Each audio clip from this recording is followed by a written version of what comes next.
Do you find it difficult to chase customers when they're late paying you? I think it's always one of those times that feels so awkward, so uncomfortable. It often feels so emotional. And yet it's something that you absolutely know that you need to do. It's frustrating that the customer's actually pushed you into that position, but at the end of the day, you've done the work, you've issued the invoice, and you deserve to get paid. So, what I want to talk to you about today is how to get rid of as much as possible of that emotion and that awkwardness. And the answer to doing that is to develop your own credit control process. That sounds important, doesn't it? But really all we're talking about is having a very clear system for how you chase payments. Because if you've got a system that says to you, this is what I should do, this is how I should do it, this is when I should do it, then you are much more likely to crack on and get it done. Whereas without that system, you're more likely to tie yourself up in knots, to go through all the quandaries of should I chase, how should I chase, when should I chase, and you might just find yourself putting it off because it's easier to do it tomorrow than today. And who knows how many days you can give yourself that answer for. So a process is absolutely the key. It's really going to help you take out that emotion and give you the clarity on what to do. Sometimes there's a question about, does the process make me look robotic, impersonal? Does it make me feel, like I'm not very friendly with the customer? Whereas actually what a process does is it makes you look organised and it makes you look professional. It makes you look like a serious business. And when you look organised, professional and serious about your business, you are much more likely to get paid by your customer.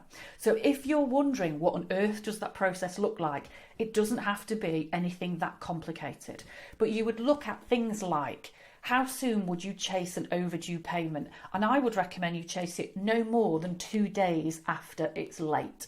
Now, what you also want to think about is, what's my method? So are you somebody that constantly uses WhatsApp or Facebook Messenger with your customers?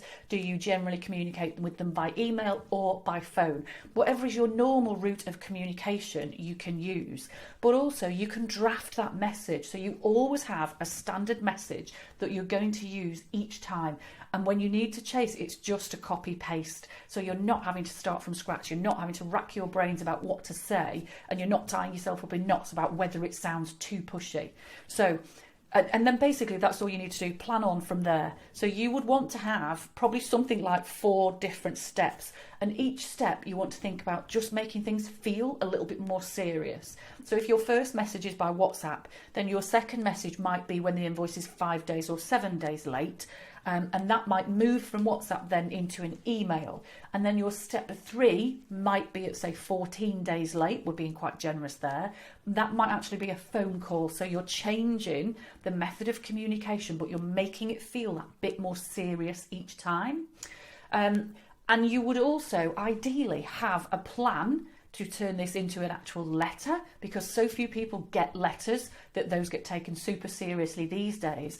And you might even have a plan to get somebody else to send a letter for you, which might be a solicitor, a local legal company, something like that. You're only going to use that obviously on unusual occasions and where you definitely think somebody is messing you about.